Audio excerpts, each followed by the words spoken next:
আমি বলছি তো আমি কিছু না বললে কিন্তু আমাকে অন্য ব্যবস্থা নিতে হবে। অপর্ণা, তুমি বলেছিলে আর্যকে বাঁচানোর সুযোগ খুঁজে পাওয়ার জন্য তুমি এখানে আসবে, কেন মিথ্যে কথা বললে? একটু শান্ত হন মীরা ম্যাডাম। শান্ত আমি কি করে হব অপর্ণা? অকারণে ঝামেলা বাড়িয়ে তুমি লকআপে ঢুকে পড়লে। এই স্যারের ভাগ্য তোমার উপর ডিপেন্ড করছে অপর্ণা। একটু ভরসা করুন আমার উপরে প্লিজ। কি ভরসা করবো? চলো এখান থেকে,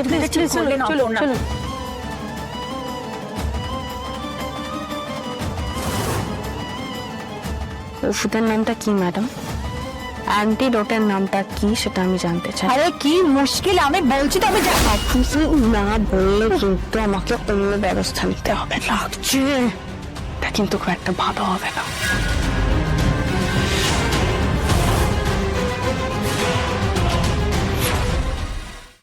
আজই ডাউনলোড করুন আর এনজয় করুন আপনার পছন্দের শো।